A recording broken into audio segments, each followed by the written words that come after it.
one line first, which is only by uplifting others can you truly uplift yourself. And I'm sure each one of you understand that and read it, I think, every day. And I'll start with another story. There used to be a huge lychee tree in the angan of my grandfather, and my grandmother would tie ropes across to the jamun tree, mango tree, and dry her saris. And the entire summer vacation, me and my sister with all the cousins would just run around amidst the saris playing. Saris for us was home, was comfort, was happiness. And when we moved to corporate, because we did engineering, MBA, the usual route, and then when we moved to corporate, we realized that people kept asking us, "Aaj kya occasion hai? Aaj ki sari pehni hai? You know, are you going to a temple? Is it your anniversary?" So we just realized that saris are not celebrated as it should be. I've seen my mother's aunts, everyone wearing, sleeping in sari, running around, but somehow it was just going away. That's where our love for saris come from. And because me and my sister traveled a lot, our father is a government servant, and we have lived in different places in India. So we understood craft. We have seen a lot of looms, how they work. Our mother would buy a lot of loom-made fabric and would stitch dresses for us. So our love for handicraft, handloom came from there. When we realized that we wanted to do something for the society, and when we spoke to our father, we just told them, "Do you know anyone? Can anyone help us? Is your staff member who lives in the village, can he show us something?" So we went to the village. Me and my sister took off from our work. We went to the villages, and we met this family. So we met many people before that, and everyone thought it's a passion project. No one agreed to work with us. They said, "Oh, madam, aap log aaye ho, you make something, tomorrow you'll vanish. You know, I can't leave my regular job. I can't join you guys." These two people who you see, the magical, they invited us home. They fed us food, and hence I feel these guys don't need us. I think we need them much more. Let this craft not die. Let this beautiful thing that not die. We started with this family. And it's been a huge journey. It's already mentioned in the introduction that we have 17,000 beautiful weavers and craftsmen across India and from different clusters. Our aim would be to work with as many more as possible. How we started is, our first aim was to actually work with as many women craftsmen as possible. The reason is because when we met the villager, the family I just saw the photo of, we realized the man of the family used to just deposit the sari and take the money. And it's not bad. The woman was okay to go ask for money maybe the start of the month, saying, "Just pay me something so that I can go around buying the household things." We realized that even if they are putting equal effort, because when the child is sleeping, they would come and work at the loom. When the husband goes away, she's still at the loom working. But always the man in the family would just go and get the money. So there's a story where, this is a recent story, when I went to the village, when we met the villagers, a lady came to us and said, "I want to thank you." This is a very heartwarming story, made me cry many times, I've spoken about. She said, "Because of you, I can have golgappe, you know golgappe, without taking permission." And I was like, what is this? It's not a big deal. Everyone's buying bikes for their son and sponsoring education of their cousins and everything. I said, "What happened?" She said, "When I got married and came to this family, and I wanted to buy golgappe because that's my favorite, and I always had it when I was a kid in my house. My mother-in-law would always look at me and say, it's grow up. It's not something that you just spend money and splurge money on. You can spend on something better." But she said, my love for it is so much that I would just cry at night and thinking, "Oh my God, I can't even buy that."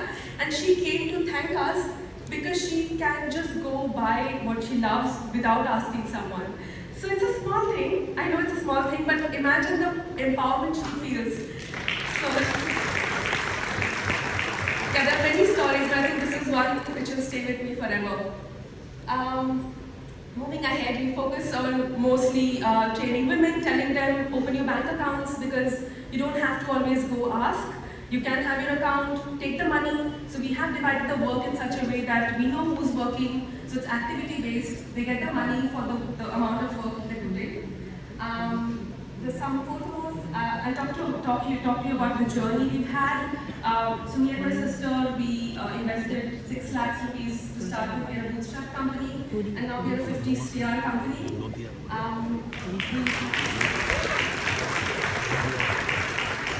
We were one employee when we started with Jaya, who's still with us. She heads a very big department. And now we are 150, it's 200 plus employees. And we have offices across Bombay, Calcutta, Jharkhand, and the villages. We have a couple of offices. What we do is not just work with the weavers and promise them 365 days of work, because that's what we want to do. But we also work with the neighboring villages to make sure that they understand what we bring to the table. We have community parks for kids.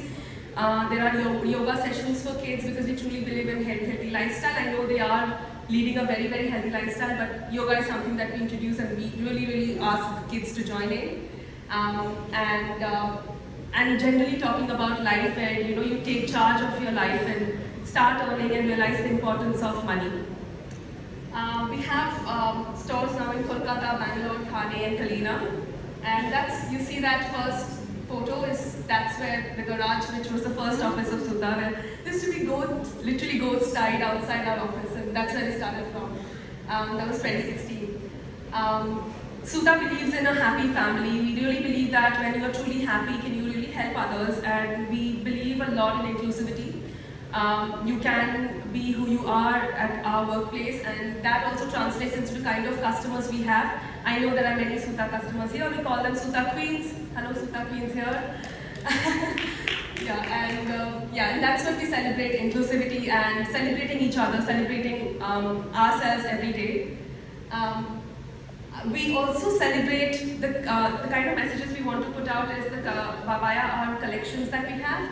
Where you see the first one is the Pride collection, where we celebrated different communities.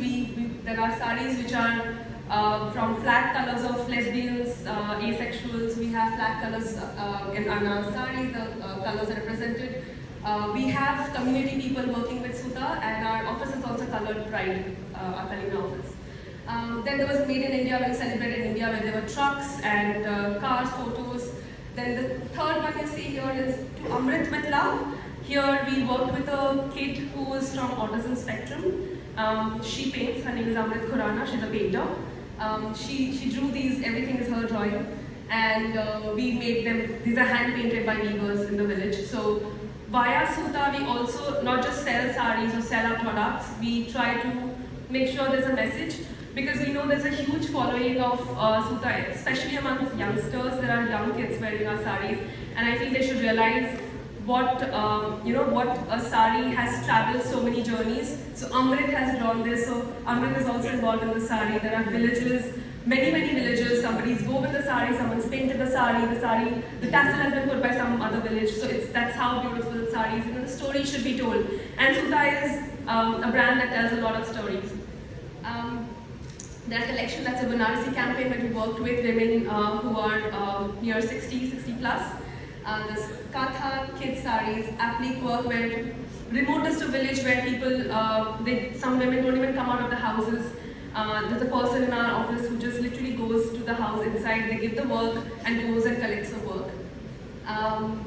Apart from the awards and recognition, I think the love is what matters the most, and we have earned it, and we are super proud of the community we have built.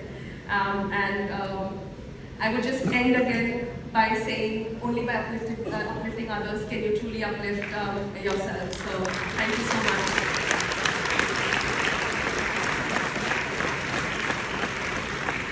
Do I have to stand or do I have to leave? Are there any questions?